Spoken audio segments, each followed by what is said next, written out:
सबको लूटा गया है, सबके पैसे छीने गए हैं। आखिर में बगदाद वाले आका की बारी आई है। कहा तुम पे क्या है? कहा 40 सिक्के सोने के हैं। कहा किधर है? कहा माँ ने सिलाई लगा के रख दिए हैं। कहा दिखा किधर है? जब सिलाई तोड़ी गई खन खन सिक्के गिरते हैं। उसने कहा कैसा बच्चा है, जानबूझ के अपना नुकसान कर रहा है। अगर झूठ बोल देता हमें तो मिर्गी नहीं रखे थे तो बच जाते। तूने सच बोल करके इन पैसों को गवा दिया है। बगदाद वाले ने मुस्कुरा के कहा था कितने अजीब लोग हो, अगर मैं झूठ बोल देता पैसा तो बच जाता, लेकिन माँ से किया हुआ वादा टूट जाता। कहा कहना क्या चाहते हो? कहा मेरी माँ ने वादा किया था झूठ ना बोलना। कहते माँ की जबान पे 40 सिक्के तो क्या है, 40,000 कुर्बान है। डाकुओं के सरदार ने कदम पकड़ लिए, कहने लगे माफ कर देना। मैं आपसे गुजारिश करता हूँ खुदारा नौजवान, अपने बच्चों को हुजूर का दीन दो, हुजूर का इश्क सिखाओ।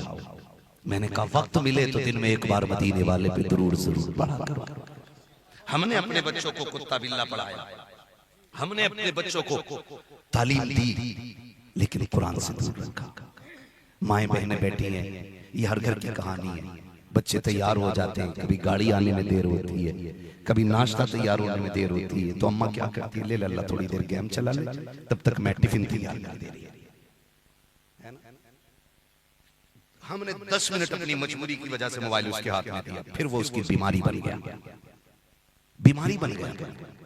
10 मिनट के लिए मोबाइल हाथ में दिया हमने और कल ले बेटे इसे संभाल के रख। चला थोड़ी देर, 10 मिनट हमने नाश्ता तैयार किया। ये मेरी बहन तू भी तो कनीज़े फातिमा ज़हरा है, तुझे भी तो जन्नत में जाना है। मेरी बेटी मेरी बहन खुद भी संभरो, बच्चों को भी संवारो, और ये उसूल बना लो जब आपके बच्चे खुदा के वास्ते, जब आपके बच्चों के लिए 10 मिनट गाड़ी आने में लेट हो या नाश्ता तैयार होने में ताखीर हो, हाथ में मोबाइल न लेना। 10 दानों की बच्चों के लिए तस्बीह बनाओ। जब बच्चा बैठ जाए टेबल पे, उससे कह बेटे ले हुजूर पे दुरूद पढ़, तब तक मैं नाश्ता बना के ला रखी हूँ। मदीने वाले पे दुरूद पढ़, तब तक तेरी गाड़ी आ रखी है। खुदा की कसम खा के कहता हूँ शायद कौम के नारों से इतनी जल्दी सलाहुद्दीन ना आए जितनी जल्दी माँ के दुरूद पढ़ाने से सलाहुद्दीन आ जाए।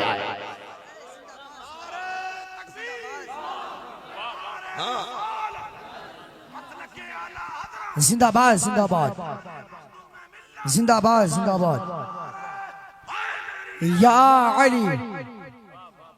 समझ रहे मेरी बात? जिंदाबाद जिंदाबाद। माओ से गुजारिश है बच्चों को दुरूद सिखाओ, हुजूर का दुरूद सिखाओ। जानते हो जब माओ की तरबियत अच्छी होती है ना, तो फिर बच्चे वली बन जाया करते, वली बन जाया करते हैं। सरकारे बगदाद दुनिया में तशरीफ लाए, अम्मी से कहने लगे पढ़ना है। वो जो मुद्दत हुई बिस्मिल्लाह खानी की, अब तो हमारी नस्लों से बिस्मिल्लाह खानी की रस्म ही खत्म हो गई। बताओ हजरत कितनी जगह पे बिस्मिल्लाह खानी होती है? जब बच्चा 4 साल 4 माह 10 दिन का हो जाता है तो क्या होता है, किसी बुजुर्ग के जरिए बच्चे की बिस्मिल्लाह खानी कराई जाती थी। अच्छे लोग आते थे, हमारे बच्चों को बिस्मिल्लाह पढ़ाते थे, है ना, एहतमाम होता था। अच्छे लोग दुआ के लिए बैठते थे, फिर बेटे अपने वक्त के वली बना करते थे। आज 90% लोगों को बिस्मिल्लाह खानी का नाम याद नहीं, उसूल ही खत्म हो गए हमारे बीच से। वालिदा मदरसे लेके गई बगदाद वाले, बिस्मिल्लाह खानी होनी है बच्चे की। जब शुरू हुई ना बिस्मिल्लाह खानी, उस्ताद ने कहा पढ़ो, कुछ आता है? कहा जी। कहा जितना आता उतना पढ़ो। जब आने की बात आई ना, 17 पारे बगदाद वाले ने पढ़ डाले थे। 16 की भी रिवायत है, 17 भी है, ठीक है जी। 17 पारे बगदाद वाले ने पढ़े। उस्ताद कहने लगे बेटे पढ़ने आए हो कि पढ़ाने आए हो? गर्दन झुक गई। उस्ताद का एहतराम देखिए। बगदाद वाले से उस्ताद कहते बेटे जहां 17 पारे पढ़े थे वहीं पे बाकी पारे भी पढ़ लिए होते। कहते हैं हजरत मैं किसी मदरसे में गया ही नहीं, गया ही नहीं किसी मदरसे में। कहा फिर ये पढ़े कहां से? कहा रब ने मेरी माँ को 17 पारों का हाफिज बनाया है। कहने लगे जब माँ के शिकम में था ना, तभी मैंने 17 पारे याद कर डाले थे।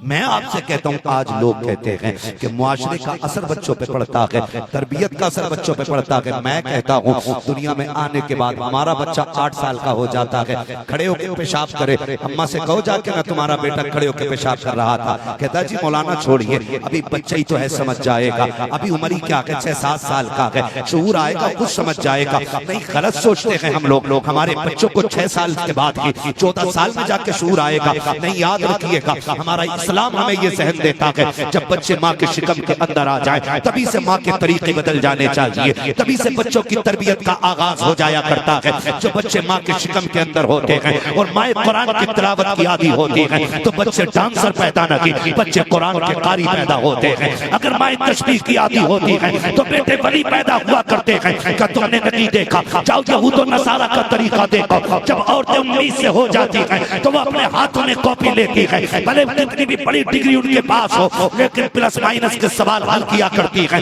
क्योंकि उनकी उस तालीम का असर बच्चे के जहन पे पड़ा करता है। ये तो आज की तरक्की है, हमने 1400 साल पुरानी तरक्की भुला डाली है, हमने वो तरबियत भुला दी है जब पैगंबर ने हमें अता की थी। जब बच्चे माँ के शिकम के अंदर आए, माँ को कुरान का आदी हो जाना चाहिए, लहजे संभाल के बात करना चाहिए, अपने बच्चों से प्यार से बोलो, किसी से लड़ने की जरूरत नहीं है। और शौहरों से भी गुजारिश है जब औरतें 19 से हो जाएं उनके साथ ज्यादती न करना, सख्त लहजे से बात न करना, वरना आपके बच्चे जो पैदा होंगे या तो ज़हनी मासूर पैदा होंगे या ज़हनी मरीज पैदा होंगे या आसाबी एतबार से कमजोर पैदा होंगे।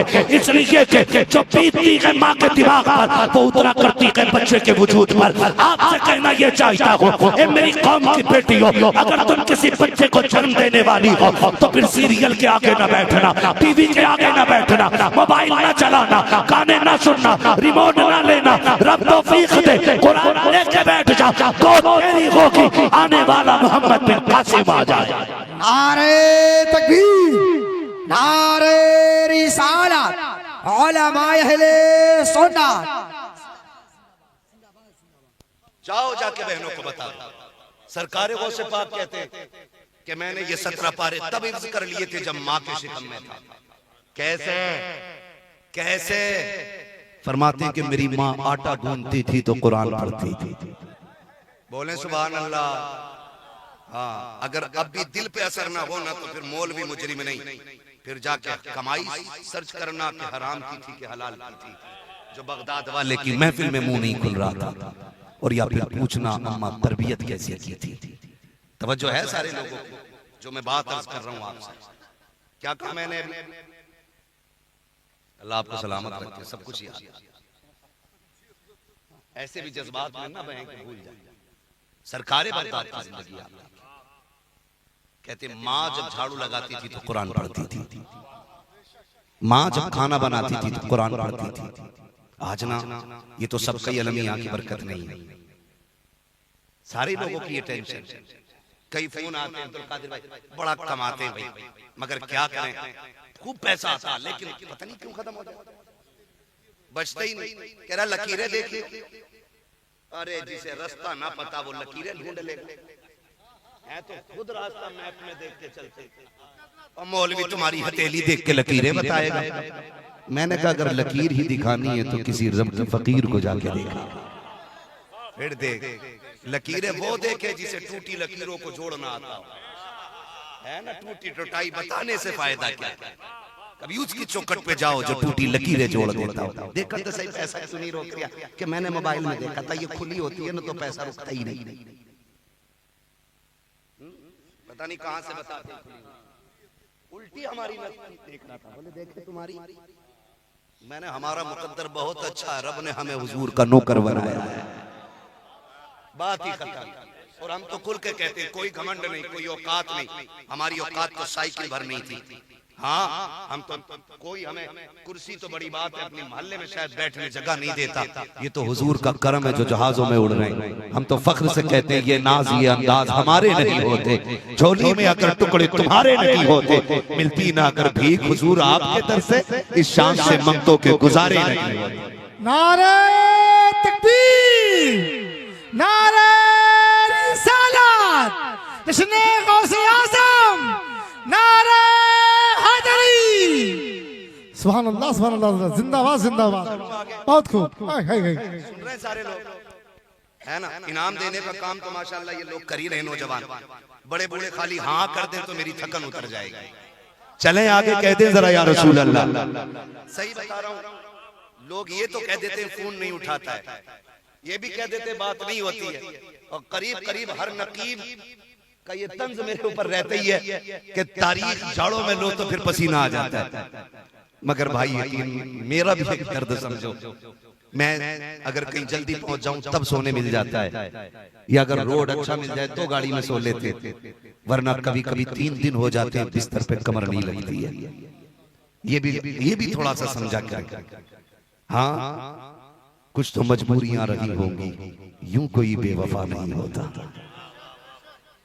कोई तो बात है, कुछ तो मजबूरियां रही होंगी, यूं कोई बेवफा नहीं होता। आज सबको ये तकलीफ है ना, बरकत नहीं है। जाओ, वजीफा मैं दे रहा हूँ, बड़ा तावीज दे रहा हूँ, जाओ जाके बहन बेटी से कहो आटा निकाले ना कंटर से तो बिस्मिल्लाह पढ़, चावल निकाले बर्तन में बिस्मिल्लाह पढ़, आटा गूंदने बैठे ना तो देख सर का बाल ना खुलाओ, कनीज़े फातिमा बन आटा गूंदने भी दरूद पढ़ पढ़ के गूंदा कर, दरूद पढ़ पढ़ के गूंदा कर। जाओ जाके बहनों से कह दो कि जब भी खाना बनाने की बारी आए, क्या जाता है 3 मिनट वजू में लगते हैं, वजू कर बिस्मिल्लाह पढ़, खाना बनाने की तैयारी में लग जा, याद आ जाएगी सुई हो मदीने वाले पे दरूद पढ़ना शुरू कर दे। खुदा की कसम खा के कहता हूँ, जितनी रोटियां बहने बनाएंगी, जितने लुकमे बेटे भाई खाएंगे, एक एक लुकमा जिस्म के अंदर जा करके नूर बन जाएगा। उसके हाथ से निकाला गया खाना भाई से बरकत बन जाएगा, फिर ना बरकत रुकेगी ना किसी की नमाज छूटेगी। ये जो खा पी के नमाज पढ़ने दिल नहीं करता ना, इसमें जरूर बिना बिस्मिल्लाह के खाने का कमाल है।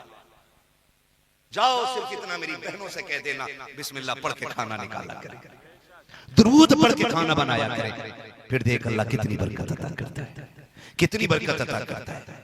तो लाजिम है मेरी बहनों को, यहाँ कोई ये सोच के ना बैठे मौलवी आया इसे देख के आएंगे। मैं तो कहता हूँ जो मेरा फैन है ना वो उठ के चला जाए, यहाँ वो बैठे जो मदीने वाले की मोहब्बत में बैठा हुआ है।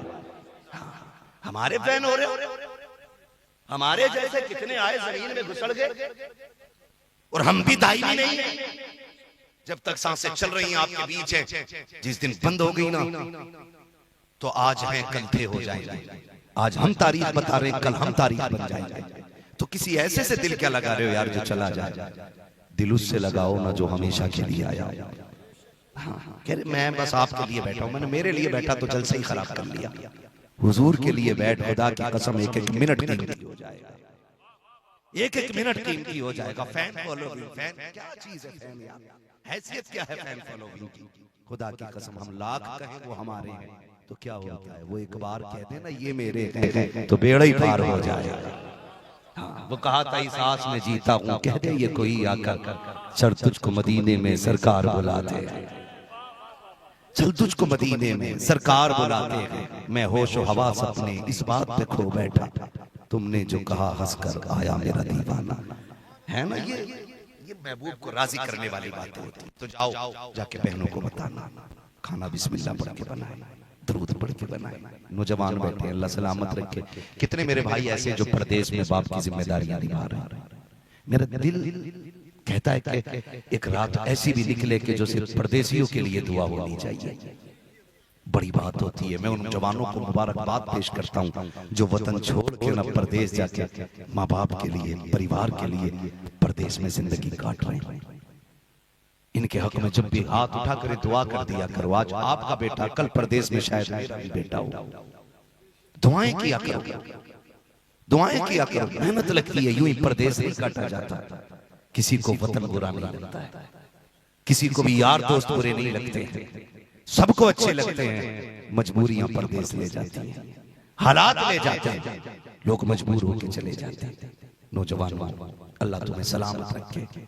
तुम कहीं भी जाओ ना, हमारी नजर में रहो ना रहो, हुजूर की नजर में रहने के आगे बनो, हुजूर की नजर में रहने के आगे बनो।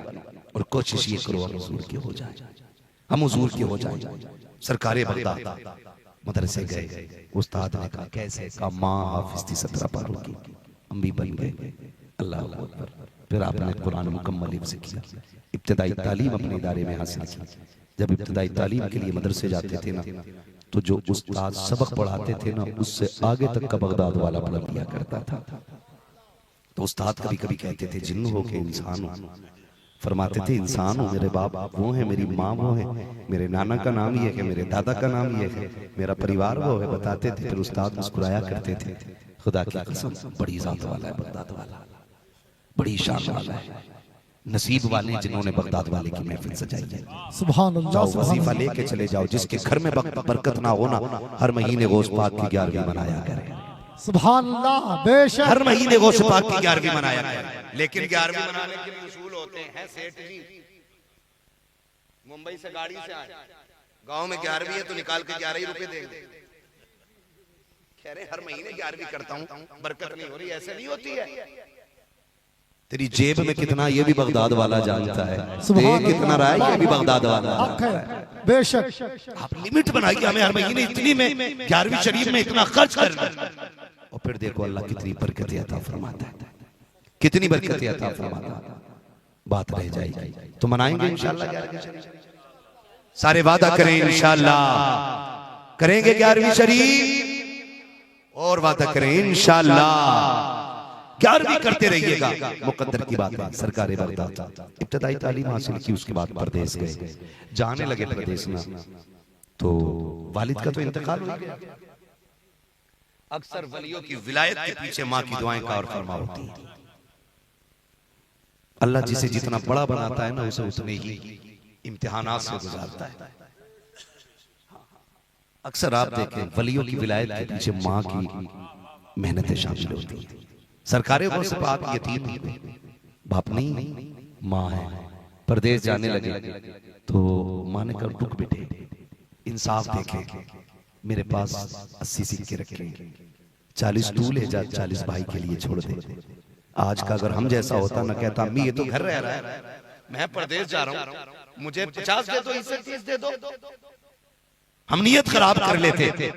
लेकिन सैयद कौनैन का शहजादा है, हाँ वो है ना, बचपने में ही तरके पिस्ता करे, दूध पीते की निस्बत के लाखों सलाम हैं। हुजूर को हजरत हलीमा सादिया लेके चली, दूध पिलाने लगी तो एक तरफ का दूध पिया, दूसरी तरफ का मुंह नहीं लगा रहे। लोगों ने कहा पी क्यों नहीं रहा है? तो कहने लगी कि लगता है मेरा एक बेटा है ना, वो भी दूध पीता है, एक उसके लिए छोड़ा है, एक अपना हिस्सा मुकर्रर किया है। तो भाई ये बचपन में इंसाफ करते हैं अल्लाह वाले लोग।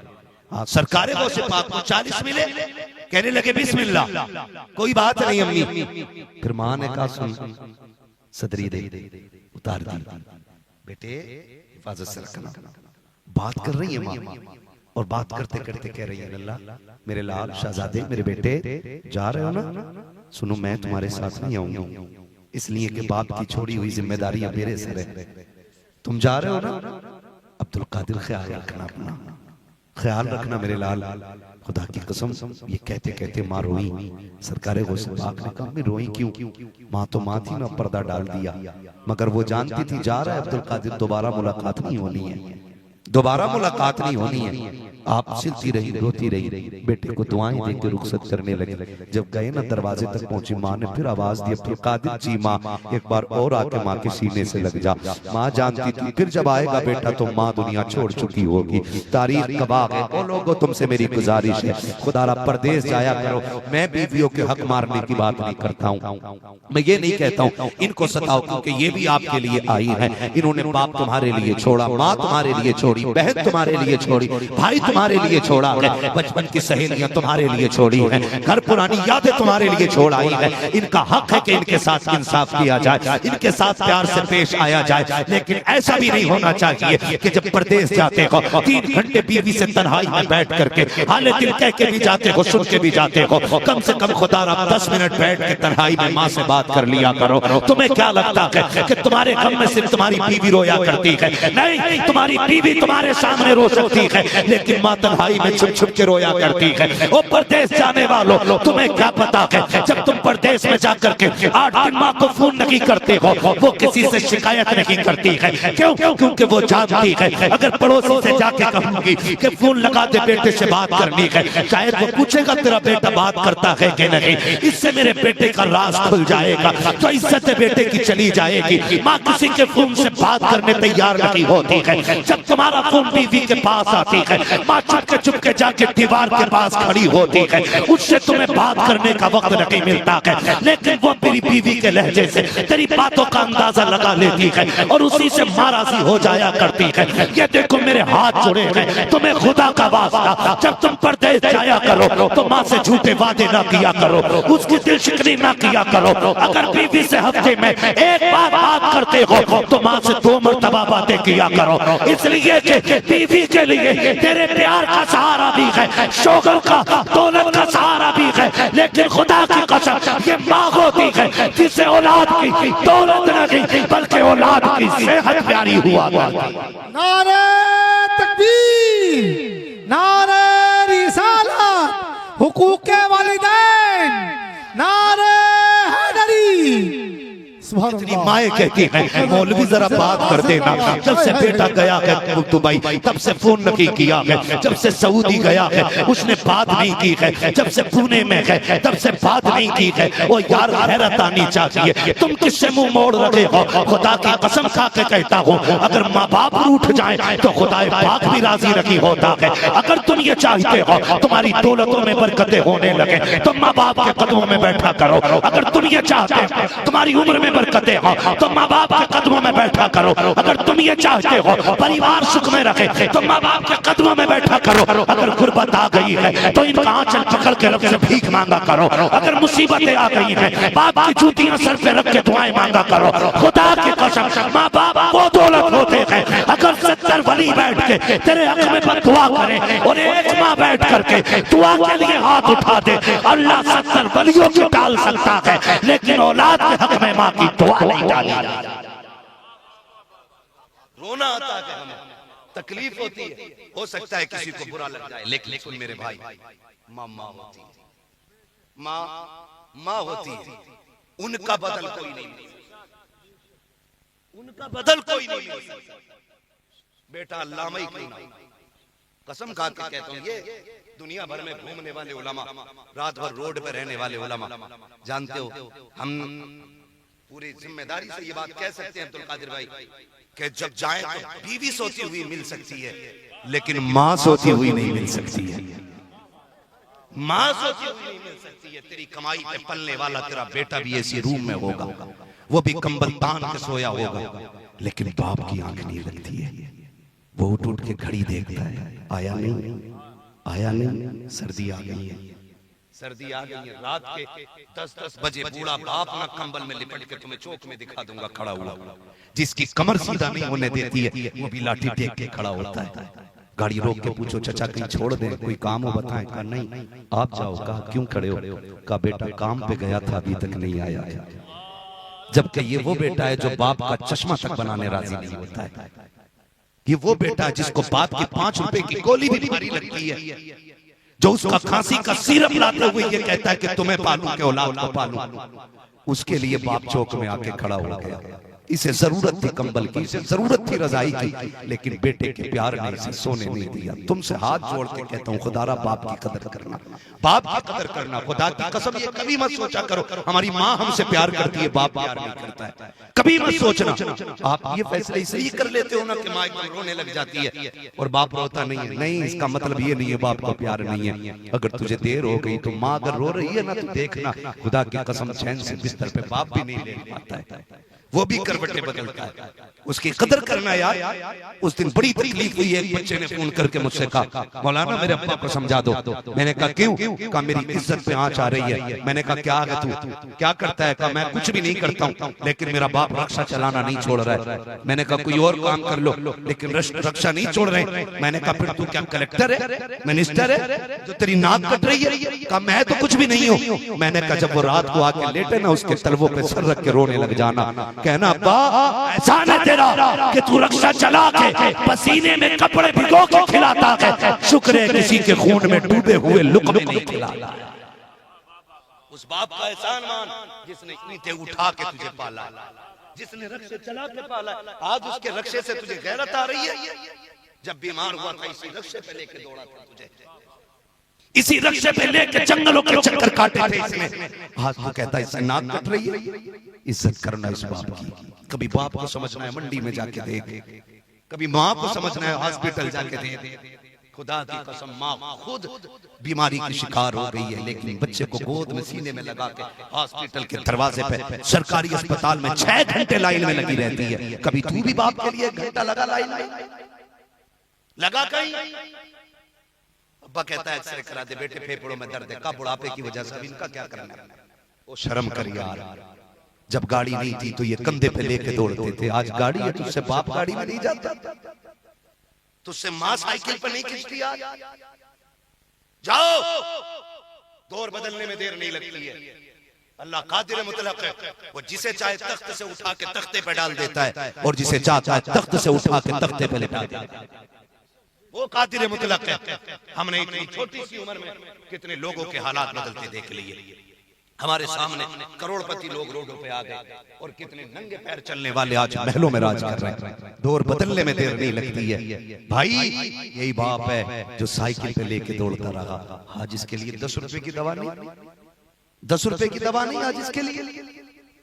आज माँ से ऊंचे लहजे में बात करते हो। माँ होती है अब्दुल कादिर, हाँ मेरे सीने से लग जा, सीने से लगाया। माँ के आंसू पोछे बगदाद वाले ने। अम्मी रो रही हो? का बस तेरी जुदाई रुला रही है। हाँ तेरी जुदाई रुला रही है। जाने लगे ना, माँ ने हाथ पकड़ लिया। एक काम करेगा मेरा बेटा? जी अम्मी का एक वादा और कर जा, जिंदगी में मौका कैसे भी आ जाए, वक्त कैसे भी आ जाए, बेटे झूठ नहीं बोलना है, झूठ नहीं बोलना है। मैं कभी कभी सोचता हूँ जो आलम अरवाह में वली है, माँ के शिकम में वली है, जो पैदा होते ही रोजा रख रहा है, उससे माँ झूठ का वादा क्यों ले रही है? उससे माँ कह रही है झूठ ना बोलना। बहुत गौर किया तो समझ में आया, ये जो तौबा करके जन्नती बने थे ना, इसमें कमाल अब्दुल कादिर जिलानी का नहीं, इसमें माँ का भी कमाल शामिल है।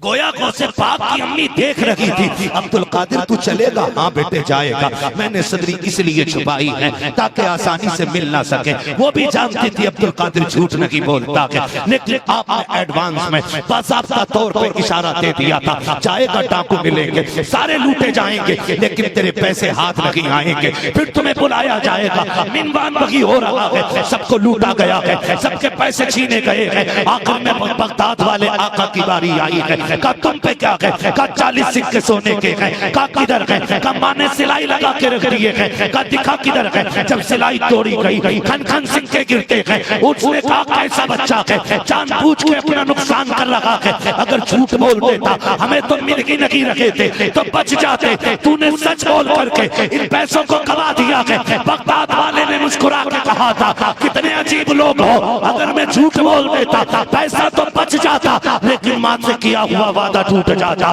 का कहना क्या चाहते हो? का मेरी माँ ने वादा किया था झूठ ना बोलना। कहते माँ की जबान पे 40 सिक्के तो क्या है, 40,000 कुर्बान है। डाकुओं के सरदार ने कदम पकड़ लिए, कहने लगे माफ कर देना, कितना अजीम बच्चा है, तू माँ का वादा नहीं भूला, हम खुदा का वादा भूल गए हैं। ऐसा कर हमें छोड़ के ना जा, तौबा करा के हमें भी रब का नेक बंदा बना के जा। अल्लाह। जब सरदार ने तौबा की ना, तो वो जो चम्मच से चेले थे उनके मतलब 7 वाले, वो भी सारे आ गए। अस्तगफुरुल्लाह, मैं उनको चम्मच नहीं चेले कहना चाह रहा हूँ, लेकिन आज के चमचों ने जुबान इतनी गंदी कर दी है, बात बात में वही निकला करके। समझ रहे ना? बस इतना समझे मेरी बात। आगे उन्होंने कहा सरदार 24 हाथ की ये जन्नत अकेले कैसे जा सकते हो? जन्नत अकेले कैसे जा सकते हो? कहा फिर तुम जन्नत में जाओगे तो हम भी तो जाएंगे। फिर सबने तौबा की। और बगदाद वाले का कमाल ये था, जिसे तौबा कराते थे ना, उसे सिर्फ तौबा नहीं कराते थे, उसे रब का वली बना दिया करते थे। उसे रब का वली बना दिया करते थे। बातें बहुत बढ़ जाएंगी, वक्त हो गया मेरे अजीज। जब तक जिंदा रहना बगदाद वाले की 11वीं करते रहना। मुबारकबाद के मुस्तहिक हैं नौजवान जिन्होंने बगदाद वाले की 11वीं की महफिल सजाई है। अल्लाह इन बच्चों के माँ बाप की उम्रों में बरकत अता फरमा दे। अगर चले गए हैं दुनिया से तो अल्लाह उन्हें बेहिसाब जन्नत अता फरमा दे, बेहिसाब जन्नत अता फरमा दे। जो बगदाद वाले का हो जाता है वो मदीने वाले का हो जाता है, और जो मदीने वाले का हो जाता है वो काबे वाले का हो जाता है। ठीक है ना? तभी बरेली वाले ने कहा था, कादरी कर, कादरी रख, कादरियों में उठा, कदर अब्दुल कादिर कुदरत नुमा के वास्ते। तो 9-10 तारीख को बिलग्राम शरीफ का उर्स है, आएंगे इंशाअल्लाह। सुने, सैयदों के घर की मेहमानी ना मुकद्दर से मिला करती है। उस दिन ना इंशाअल्लाह वल अजीज जितने भी आएंगे सब पे मदीने वाले की नजर होगी। मैं नहीं चाहता मेरे बेटे की बात खराब हो, मेरा बाप नहीं चाहता मेरे बेटे की बात खराब हो, मेरे दादा ने नहीं चाहा मेरा पोता जलील हो। जब हमारे आबाओ अजदाद अपनी नस्ल को इज्जत देना चाहते हैं तो फिर जब उवैस मियां के मेहमान बनेंगे, क्या मदीने वाले के उन पे नजर करम नहीं होगी? वाह वाह वाह वाह, है कि नहीं? आएंगे इंशाअल्लाह। नो नो नो कतई इधर वालों को नोट देना अलग से कार्ड छपा के देते हैं। कितनी तारीख है? नो। हाँ, चचा ने हाथ उठा दिया। देखो भाई, एक बात याद रखो, जवानी उम्र से नहीं होती है, जवानी जज्बात से होती है। हाँ, जवानी जज्बात से होती है। अगर जज्बा खत्म तो जवानी खत्म। और 70 साल में भी अगर जज्बा सलामत है ना, तो जानते हो बुढ़ापे में बंदा जवान होता है। उन्होंने चचा ने हाथ उठाया। उम्मीद है जब यहाँ के बूढ़े लोग इतने मजबूत हैं तो जवान और भी ज्यादा मजबूत होंगे, है ना? कौन सी तारीख है उसकी?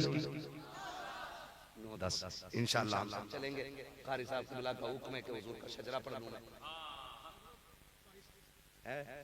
क्या राय आपकी? अगर सुभान अल्लाह कहते हुए थके नहीं हुए ना भाई, खड़े होकर अगर पढ़वाओगे मेरी हालत खराब हो जाएगी।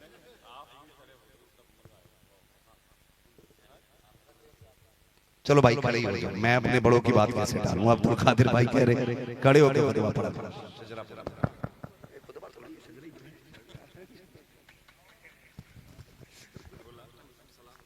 अच्छा, मसला सलाम का। बहुत अच्छे लोग हैं माशाल्लाह, कहते हैं जरा सुभान अल्लाह। ऑपरेटर साहब अगर बहुत अच्छा आपका साउंड रहा है, अगर थोड़ी सी आवाज बढ़ जाएगी तो मुझ पे थोड़ा सा रहम हो जाएगा, ठीक है ना? आपसे मैं बता दूं, मैंने आपसे बार बार हाथ नहीं उठवाए सुभान अल्लाह के लिए, और मैं मजबूर भी किसी को नहीं करता हूं। उसकी वजह ये रहती है ना कि जब आशिक बैठे होते हैं ना तो फिर धक्का लगाने की जरूरत नहीं पड़ती है। बात दिल से लगती है हुजूर की ना तो फिर जबान से सुभान अल्लाह निकला करता है। ये पीछे वाले लोग भी अगर साथ दे सकते तो जरा बोल दे सुभान अल्लाह। मैं आपको बता दूं, याद दिला दूं, इतना सुना होगा आपने कि आपको सब पता होगा कब सुभान अल्लाह बोलना और कैसे बोलना है, लेकिन फिर भी मैं कह रहा हूं जब मेरा हाथ का इशारा हो तो समझ लेना मौलवी थक गया है, सांस लेना चाहता है। उस बीच में आपको बोलना है, आप सुभान अल्लाह बोलेंगे, मुझे सांस लेने का मौका मिल जाएगा। अल्लाह राजी होगा तो आपको भी नेकी मिलेंगी और आपके सदक़े में मुझे भी मिलेंगे। जो बच्चे छोटे छोटे बैठे, मैं इनके माँ बाप को मुबारकबाद पेश करता हूँ कि इन बच्चों की तरबियत आपने अपने लिए न की, मदीने वाले मुस्तफा के लिए की है, हुजूर के लिए की गई है तरबियत। माशाअल्लाह, जरा सारे बोल दे सुभान अल्लाह। देखो यहाँ जो कोई ये ना सोचे मैं सेठ हूँ, मैं बड़ा बड़ा हूँ, मैं यार सुभान अल्लाह तो मेरी शान के खिलाफ नहीं। यहाँ जितने छोटे होके बैठोगे उतने बड़े होके जाओगे, ठीक है ना? जिसे गिरना नहीं आता उसे उठना नहीं आता है। झुकना सीखो, अल्लाह बुलंद कर देगा, बुलंद कर देगा। अब तक ना मैंने आपसे ताकत नहीं लगवाई है, अब जो जितनी ताकत लगा के बोल सकता जरा बोल दे या रसूल अल्लाह। बीच वाले लोग मेरे सामने के लोग कतई मूड खराब कर रहे, मैं इधर को मुंह करके पढ़ दूंगा शजरा। बस आप सामने वाले साथ देते मेरा, इसलिए कि डिस्प्ले अच्छी होती है ना तो माल अच्छा लगता है। मैं तो चंद कमेटी वालों से मिला हूं। मैं मुबारकबाद पेश करता हूं जो इन दीवानों की महफिल को दूर दूर से सजाने के लिए आए हैं। अल्लाह कदम कदम उन्हें मदीने के करीब फरमा दे। इस सफर के सदक़े में हुजूर के शहर का सफर नसीब फरमा दे। आदम के बेटे शीश, और जोर से, आदम के बेटे शीश, शीश के बेटे आनस, आनस के बेटे कैनान, कैनान के बेटे मेलाइल, मेलाइल के बेटे ब्यारत, ब्यारत के बेटे इदरीस, इदरीस के बेटे मुतवश्शिक, मुतवश्शिक के बेटे लबक नेक नाम, लबक नेक नाम के बेटे नूह, नूह के बेटे साम, साम के बेटे जुल्हाल, जुल्हाल के बेटे शाले, शाले के बेटे आबिद, आबिद के बेटे दाता, दाता के बेटे रावा, रावा के बेटे सारू, सारू के बेटे नाखुर, नाखुर के बेटे तारिक, तारिक के बेटे इब्राहिम खलीलुल्लाह, सुभान अल्लाह। इब्राहिम खलीलुल्लाह के बेटे इस्माइल ज़बीहुल्लाह, इस्माइल ज़बीहुल्लाह के बेटे केदार, केदार के बेटे अवाम, अवाम के बेटे हमल, हमल के बेटे साबित, साबित के बेटे सलमान, सलमान के बेटे रईसा, रईसा के बेटे इलियासा, इलियासा के बेटे वदूद के बेटे हव्वा, हव्वा के बेटे अदनान, अदनान के बेटे मोहित, मोहित के बेटे नदार, नदार के बेटे मुदिर, मुदिर के बेटे इलियास, इलियास के बेटे मुदरिका, मुदरिका के बेटे खदीमा, खदीमा के बेटे किनाना, किनाना के बेटे नदर, नदर के बेटे मालिक, मालिक के बेटे फार, फार के बेटे गालिब, गालिब के बेटे लुई, लुई के बेटे काब, काब के बेटे मुर्रा, मुर्रा के बेटे किलाब, खिलाब के बेटे कुसै, कुसै के बेटे अब्द मनाफ, अब्द मनाफ के बेटे हाशिम है, हाशिम के बेटे अब्दुल मुत्तलिब है, अब्दुल मुत्तलिब के बेटे अब्दुल्लाह है, अब्दुल्लाह के बेटे मोहम्मद रसूलुल्लाह।